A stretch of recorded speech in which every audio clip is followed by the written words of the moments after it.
तो ये आपको कितनी टोटल यूनिट कंज्यूम होती है आपको फुल चार्ज करने में? फुल चार्ज 0 to 100 में अगर काउंट करता हूँ तो हाँ हाँ, 4 यूनिट मेरी कंज्यूम करती है ये। 4 यूनिट कंज्यूम करती है हाँ लग। यही है रीज़न कि इनकी आफ्टर सेल सर्विस अच्छी नहीं है कहीं ना कहीं, है हाँ, ना? उस लेवल की थी। तो इतने टाइम में आपने इसके अंदर क्या क्या मेजर चेंज करवाया सबसे पहले? मेजर जो सबसे बड़ा अगर मैं कंपोनेंट बताऊँ आपको तो इसमें बैटरी।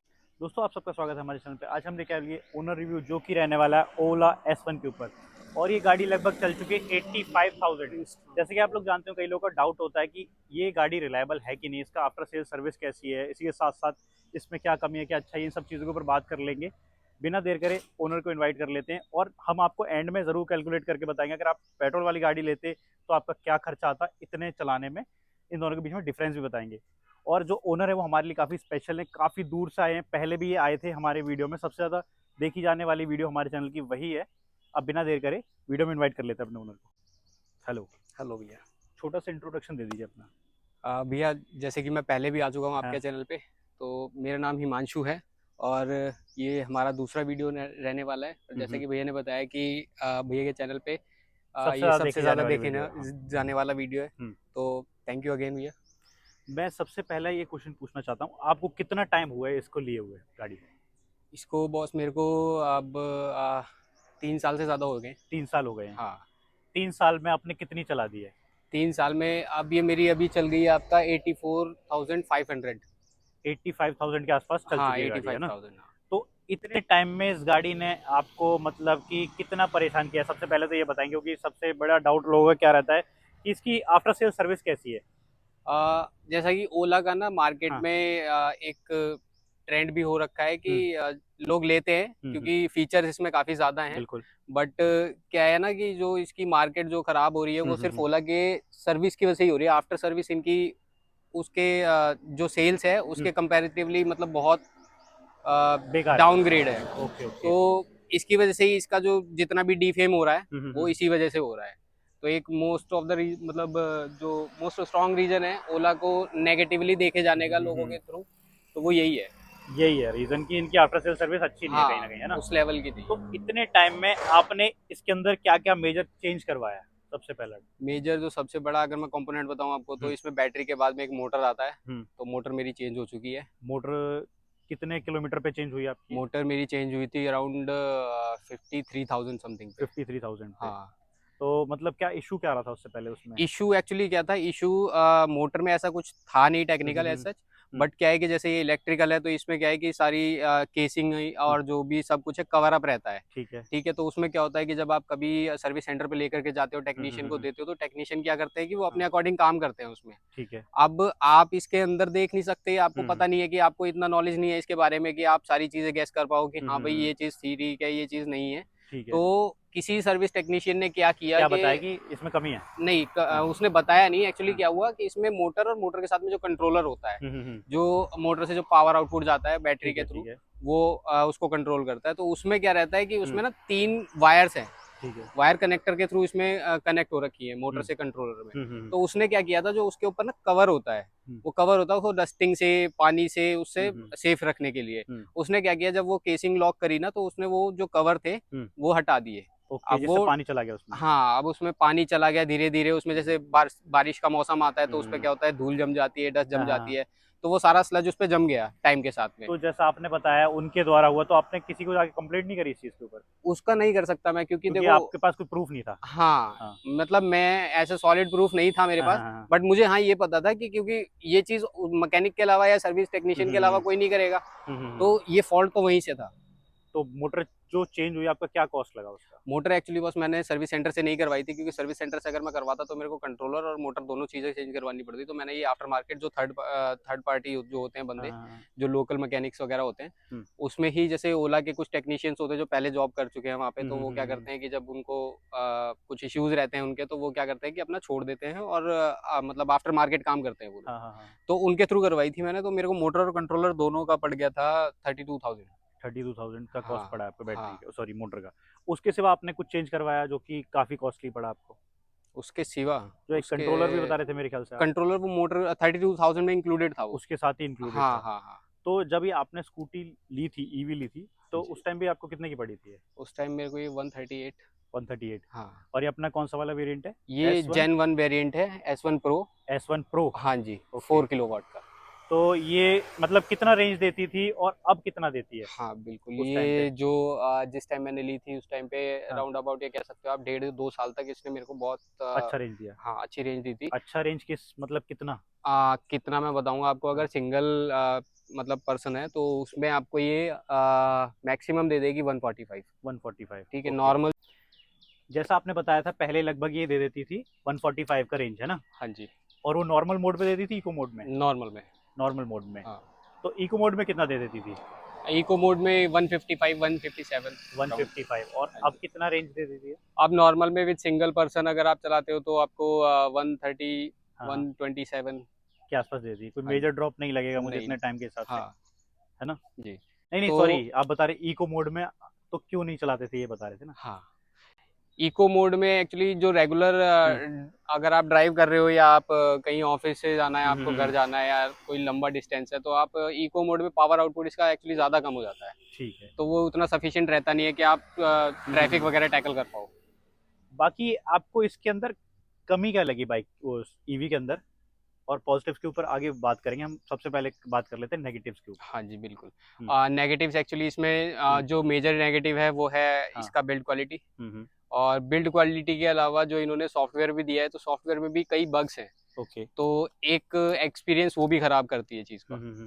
क्योंकि आप अगर किसी चीज़ में इन्वेस्ट कर रहे हो और आप सोच रहे हो कि ठीक है मैं अपनी थोड़ी कंफर्ट कंफर्ट के लिए ले रहा हूँ चीज़, तो हम्म अगर उसमें कुछ इश्यूज आते हैं तो हम्म वो या तो टाइमली रेक्टिफाई हो जाए, हम्म और अगर अदरवाइज नहीं होते हैं तो हम्म, फिर वो आपका जो यूज़र एक्सपीरियंस होता है वो ख़राब होता है, ब्रांड के साथ भी और जो आपका यूज़ है जिस व्हीकल का बिल्कुल उसके साथ बिल्कुल। भी। नेगेटिव पॉइंट आपको ये लगा आफ्टर सेल सर्विस इनकी बेकार है।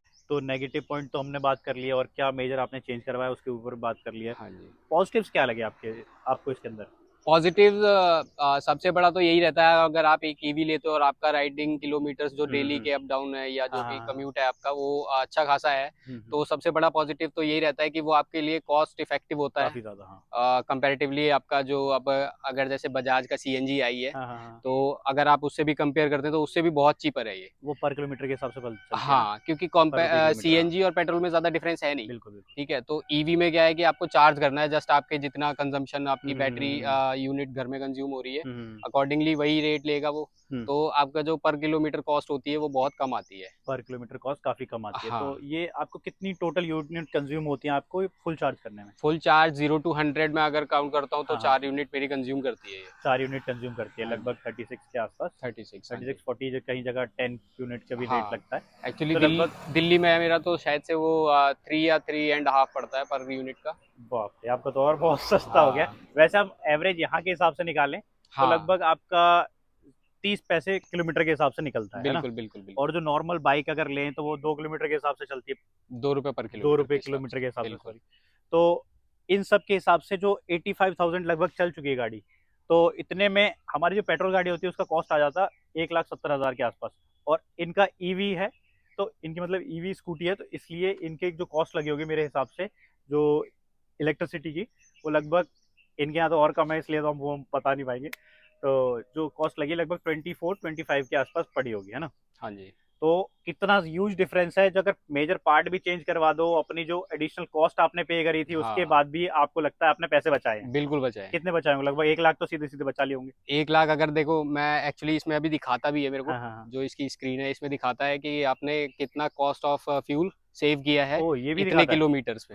ठीक है, इसमें मतलब बहुत कुछ दिखाता है, ये आपको वो भी दिखाता है कि आपने कितना कार्बन एमिशन रिड्यूस किया है इतना चला करके ठीक है। व्हीकल को। हम्म, ठीक है, तो उसमें मेरे को दिखाता है 1,98,000 समथिंग। वाह। ठीक है, लेकिन वो टोटल किलोमीटर्स का है। हाँ, लेकिन जो मैं काउंट करूंगा कि जो मैंने पे पार्ट्स किया है। चेंज किए हैं हाँ, और जो भी, एडिशनल पे किया हाँ, आपने जो एक वो सारा नॉर्मल। रिड्यूस करके काउंट करूंगा तो मैं हाँ, फिर भी मानूंगा कि मेरे को लगभग लगभग 1.25 लाख रुपया आपने ये। बचा लिया सीधा सीधा, हाँ बिल्कुल।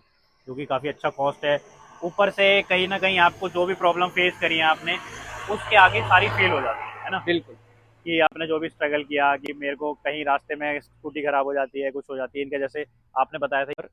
जब हम लोगों ने पहले बात करी थी, भाई ने हमें बताया था इस चीज़ के ऊपर कि इनका ऐसा कोई क्राइटेरिया नहीं है कि फिक्स टाइम पे सर्विस होगी। तो इसका एक पॉजिटिव भी है, नेगेटिव भी है। तो आपको क्या लगता है क्या चीज है इसके अंदर जो हाँ। सुधरनी चाहिए? पॉजिटिव इन द सेंस जब होता है जब आप कोई या तो ऐसा प्रोडक्ट आप बनाते हो कि आपको जब लगता है उसमें कुछ कमी है। हाँ। कॉन्फिडेंस है अपने ऊपर के। ये एक चीज होती है कि ये कॉन्फिडेंस स्टेटमेंट होता है हाँ, हाँ। कि आप इतने कॉन्फिडेंट हो अपने प्रोडक्ट में कि आप क्लेम कर सकते हो कि हमें कोई टाइम इंटरवल या शेड्यूल्ड की जरूरत नहीं है। सर्विस की जरूरत नहीं है। हाँ। हम सिर्फ ये क्लेम करते हैं कि आपको जब कोई व्हीकल में लग रहा है कि कुछ इशू है, आप आओ रेक्टिफाई करवाओ, और ऑन टाइम वो रेक्टिफाई हो भी जाएगी। ठीक है। बट यहाँ पर दोनों ही सिनेरियो फुलफिल नहीं होते हैं, क्योंकि आप ऑन टाइम अगर लेकर के जाते हो तो वहाँ पर ऑलरेडी उनके पास इतने व्हीकल्स हैं सर्विस सेंटर में, उनके पास स्पेस नहीं होता है कि वो आपकी बात सुने, टाइम नहीं होता इतना कि वो आपको एंटरटेन करें। तो वो सिर्फ क्या होता है कि वो आपको होल्ड करते रहते हैं, डिले करते रहते हैं, और उसकी वजह से क्या होता है कि आपका जो एक्सपीरियंस है ना गाड़ी व्हीकल के साथ में या कंपनी ब्रांड के साथ में, वो और ज्यादा खराब होता है। बिल्कुल। तो इसका पॉजिटिव भी ये है कि आपको लगता है कि हमारी गाड़ी में कमी नहीं है तो भी हम पहले से ले जाएं और सर्विस करवा लें, तो कहीं ना कहीं पैसे बचते होंगे उसमें, हाँ, है ना? नहीं फिक्स टाइम इंटरवल पे। लोग करते हैं। मैंने एक्चुअली देखा भी है कि कोई छोटा सा भी अगर इशू आता है, इसमें क्या है कि जैसे सॉफ्टवेयर है, तो अब स्क्रीन है तो इसमें थोड़ा सा वही जो जैसे हमारे स्मार्टफोन का सिस्टम होता है तो वही ऑपरेटिंग सिस्टम से ये चलता है।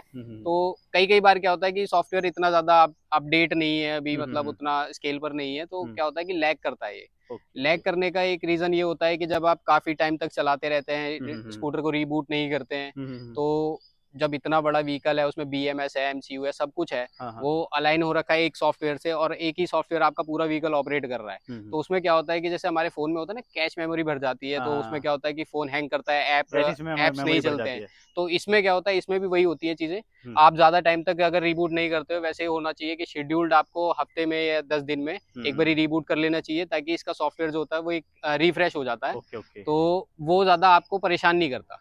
बट लोग क्या करते हैं, वो चीज नहीं करते हैं। लोगों को आदत होती है पेट्रोल वाली की, चाबी लगाते हैं और सीधा चल देते हैं। अब चलाना जैसे भी है, मर्जी उनकी है, क्योंकि गाड़ी उनकी है, उनको ये लगता है। तो वो जाते हैं सर्विस सेंटर में खड़े हो जाते हैं, इसमें ये दिक्कत आ गई। अब वहां जाकर के वो सर्विस जो टेक्नीशियन होता है उससे उल्टी सीधी बातें करते हैं। तो जो सर्विस टेक्नीशियन है वो भी डेली 100 बंदों को डील कर रहा है, उसके पास भी 50 तरीके के बंदे आ रहे हैं, वो भी इंसान है, ठीक है, उसका भी दिमाग खराब होता है। तो वो कई बारी मतलब फ्रस्ट्रेट होकर के वो जिस बंदे को जो चीज बतानी होती है ना, वो ना बता करके वो कुछ बता देते हैं। खैर वो भी देखो क्या, जो आप भी जाओगे आप भी कहीं ना कहीं परेशान होगे इस चीज से, बिल्कुल बिल्कुल, और वो भी परेशान है। हाँ। पर कुल मिला के उनकी रिस्पॉन्सिबिलिटी ज्यादा बनती है आपके टूवर्ड्स, है कि नहीं? उनकी बनती है, लेकिन जो अल्टीमेट रिस्पॉन्सिबिलिटी है वो ब्रांड की है। हाँ, हाँ। कि ब्रांड को या तो ऐसे सर्विस टेक्नीशियन रखने चाहिए, जैसे हम कार सर्विस करवाने जाते हैं तो वहां पर क्या होता है कि जो आपको जो सर्विस टेक्नीशियन होता है, जो सर्विसिंग एरिया होता है वो अलग होता है, ठीक है, जो आपका सर्विस रिप्रेजेंटेटिव होता है वो अलग होता है, ठीक है। आप ये दोनों सेम ही है। हाँ, यहाँ पर जो टेक्नीशियन है ना, आप डायरेक्ट उसी से डील कर रहे हो, आप उसी को इशू बता रहे हो, उसी से ही अपना जॉब कार्ड खुलवा रहे हो, उसी से ही सर्विस करवा रहे हो। ठीक है। तो वो सारे काम वही कर रहा है, एक सिंगल पर्सन। ये चीज है कि कहीं ना कहीं ये है, इनको थोड़ा सा अपने सर्विस के ऊपर काम करना चाहिए। बिल्कुल ओवरऑल, है ना? बिल्कुल। बाकी प्रोडक्ट आपके हिसाब से ठीक है, थोड़ी बिल्ड क्वालिटी में सुधार होना चाहिए, हाँ, है ना? रेंज तो क्योंकि इतने टाइम में मेरे को लगता है इतना मेजर रेंज ड्रॉप तो नहीं आया, काफी ज्यादा पॉकेट फ्रेंडली बोलूंगा मैं एक तरीके से हाँ जी, रेंज ड्रॉप इतना नहीं आया है, क्योंकि रेंज ड्रॉप जो आया भी है वो मेरा जो चार्जिंग पैटर्न है, because of my riding distance, उसकी वजह से आया है, क्योंकि मैं डेली इसको 0 to 100 चार्ज करता हूँ। तो ये जनरली सभी इलेक्ट्रॉनिक डिवाइसेस में होता है। आप लैपटॉप ले लो, स्मार्टफोन ले लो, कुछ भी ले लो, अगर आप फुल चार्ज करते हो तो हाँ, बैटरी की लाइफ 100% अगर आप उसे रेगुलरली चार्ज कर रहे हो फॉर मतलब पीरियड ऑफ 1 year और 2 year, तो आप देखोगे कि उसमें बैटरी जो लाइफ होती है वो डिग्रेड होगी। पर मैं तो तब भी कहूंगा इतने टाइम में भी मेरे को लगता है कोई ज्यादा मेजर डिफरेंस नहीं आया है। नहीं, वो कंपैरेटिवली नहीं आया। बाकी भाई ने हमारे अपना कीमती समय दिया, उसके लिए बहुत बहुत शुक्रिया। Thank you so much. आजकल के टाइम पे इतने बिजी शेड्यूल में कौन किसके लिए अपना टाइम निकालता है, और हमारे पास इनके लिए गिफ्ट है, वो देंगे। और आप लोग भी अपना ओनरशिप एक्सपीरियंस शेयर करना चाहते हैं, कॉन्टैक्ट डिटेल स्क्रीन पे मिलेगी, वहाँ से जाके कॉन्टैक्ट कर सकते हैं, और हम लोग आपके साथ ओनरशिप एक्सपीरियंस शेयर करेंगे। आपके साथ अच्छा भी हो सकता है, बुरा भी हो सकता है, क्या पता आपके लिए कुछ हेल्प हो जाए, ठीक है? अब इनके लिए गिफ्ट है जो कि हर एक ओनर रिव्यू देगा उसके लिए भी रहने वाला है। ये छोटा सा गिफ्ट है इनके लिए, हालांकि इतनी जितने भाई ने हमारे लिए एफर्ट्स किए उसके सामने तो कुछ भी नहीं है। ऑल इन वन जो कि कार और बाइक के लिए ये पॉलिश रहने वाली है। आप लोग भी अपनी गाड़ी का और बाइक का ओनरशिप एक्सपीरियंस शेयर कर सकते हैं। Thank you so much.